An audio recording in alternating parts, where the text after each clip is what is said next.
mpaka leo hii anaenda akisema ABCD kinyume na kile ambacho kinahubiriwa. Not judge that person. Elewa kwamba hata afurahia tu maana alitoka yamkini hata ndio ikawa licha ya kuwa alitoka hapa hakuwa kwetu. So alipisha kwa kwetu wakuja. Haleluya.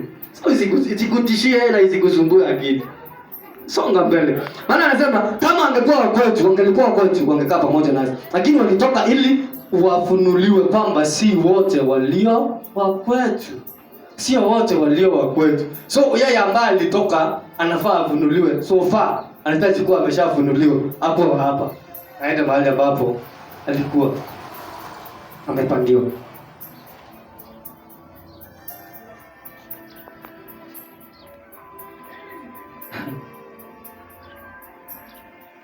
Sikiza, tuendelee na hiki ndogo. Anasema, nanyi mmepakwa mafuta na yeye aliye mtakatifu, nanyi mnajua nyote. Sikuwaandikia ninyi kwa sababu hamjui iliyo kweli. So, Yohana Njabanda anawaambia si kwamba aliwaandikia ili kwa maana hawakuwa wanajua kweli. Sikuwaandikia ninyi kwa sababu hamjui iliyo kweli, bali kwa sababu mwaijua, tena kwamba hapana uongo wote utokao katika hiyo kweli. Ni nani aliye muongo ila yeye akanaye ya kuwa Yesu ni Kristo? Huyo ndio mpinga Kristo. Yeye amkanaye Baba na Mwana. 22. Sikiza vizuri. Nasema hivi. Nasoma Yohana wa kwanza. Waraka wa Yohana wa kwanza. Mlango wa 2. Kuanzia mstari wa 18. So ni kwa mstari wa 22. Nasema hivi, ni nani aliye muongo ila yeye akanaye kuwa Yesu ni Kristo? Ni nani aliye muongo? Yeye ambaye anakana Yesu ni Kristo.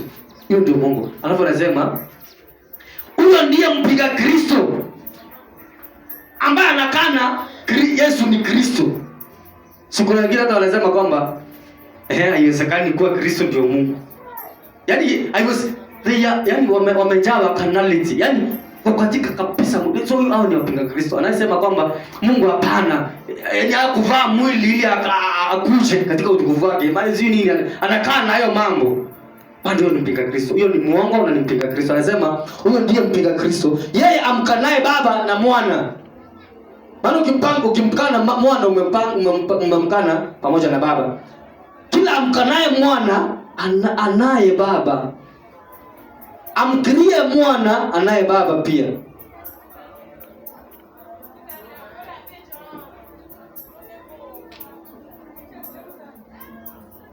So umeelewa Bwana? Au umeelewa pia Kristo kwa hiyo njia? Kwa sababu kuelezea hiyo njia. So yeyote ambaye anapinga wale ambao wanahubiri ujumbe wa ile ofisi ni mpinga Kristo. By the way, he or she is qualified. Yaani akona qualification zote. Kama ni kupewa kazi atapewa. Akona qualification zote za kuitwa mpinga Kristo. Anayewapinga wale kabla upinge, why can't you come and consult? Why can't you come to those who are speaking so, to those who are saying so? Let mkae chini muone kile ambacho walikuwa wanazungumza. Ikiwa si mpinga Kristo. So ni mpinga Kristo.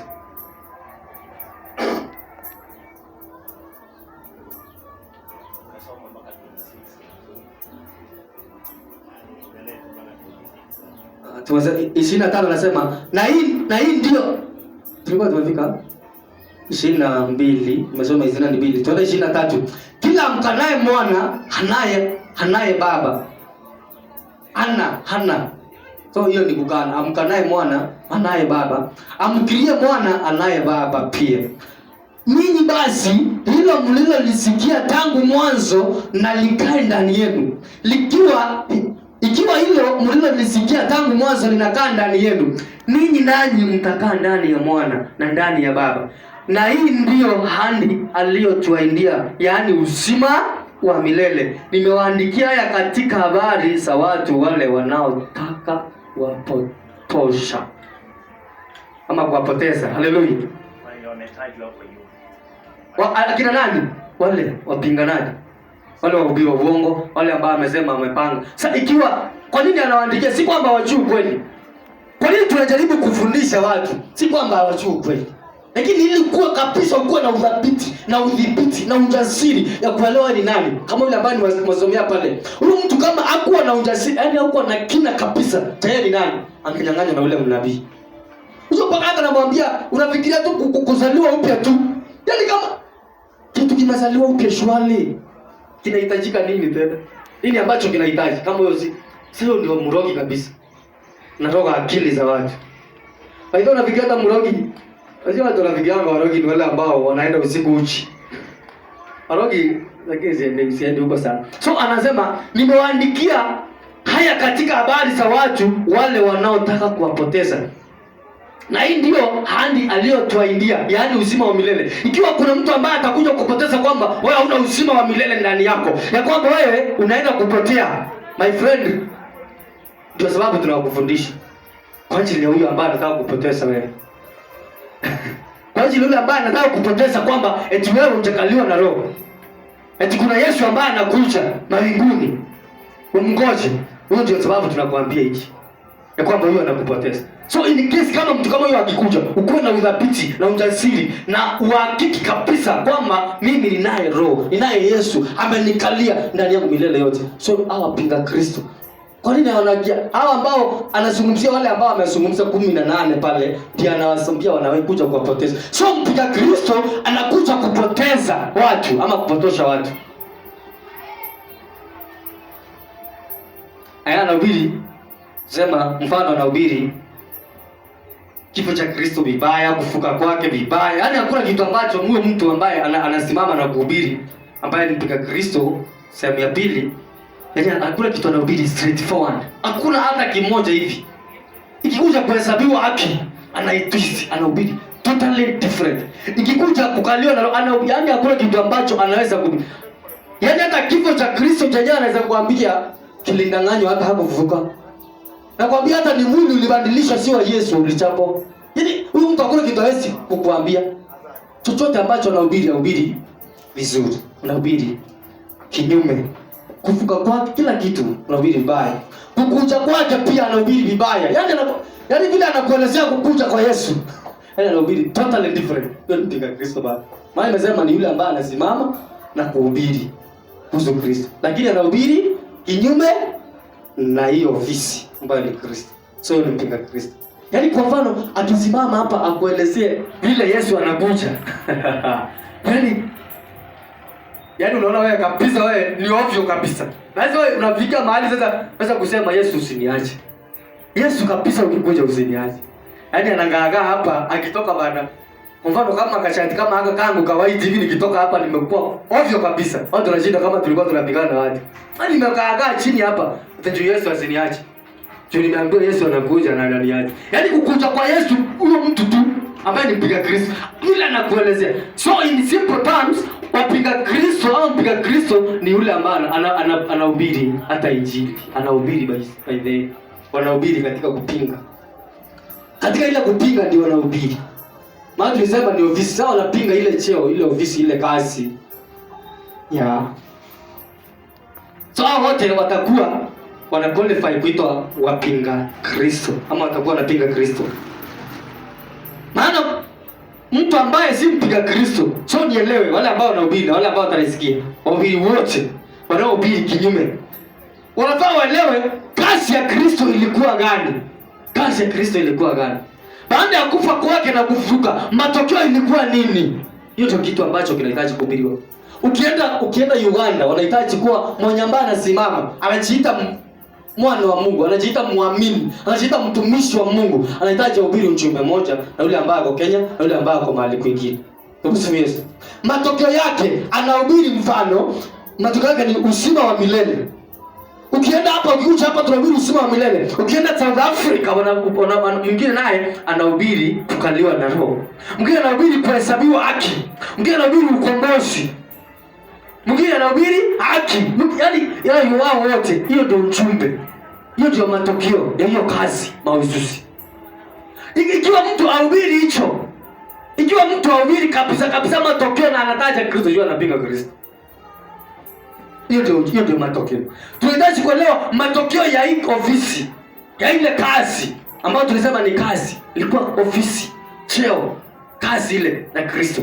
Matokeo yake baada ya kufa na kufuka kwake kulikuwa kutokea nini? Kulikuwa kuwe nini? So matokeo yake baada ya yeye tukombolewe, tulikuwa na ukombozi. Baada yake tukaliwe na Roho. Baada yake mwanadamu na Mungu wakae kitu kimoja, wafanane, waungane, wakuwe muunganiko mmoja. Hiyo ndio ilikuwa matokeo. Wakuwe na uzima wa milele, wahesabiwa haki bure, wakaliwe na Roho. Hayo yote ama yote ni lugha moja. So mfano ukienda South Africa leo ukuta mtu anahubiri about righteousness.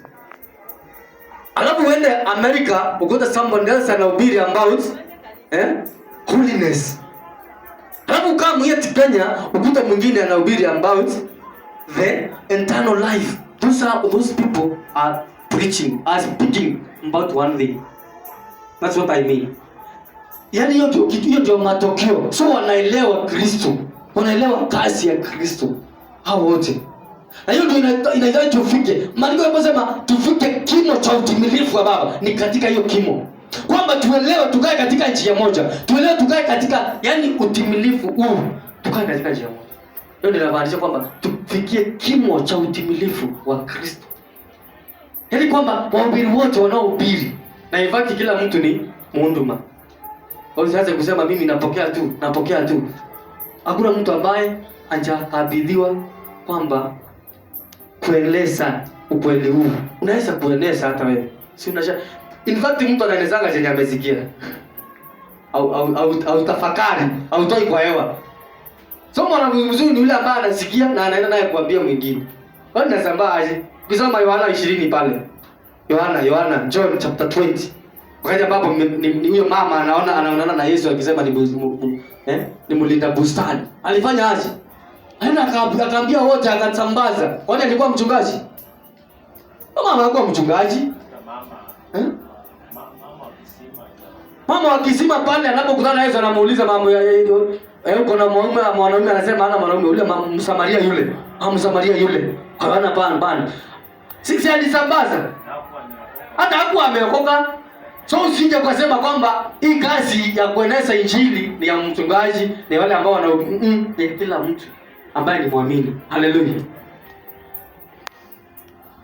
So anasema hiyo yote ni lugha moja. So nikasema huyu mtu ambaye ni mpinga Kristo ambaye anasimama na kuhubiri, kwa mfano inapokuja katika ukombozi anaweza akaipindua, yaani mtu akaikoroga.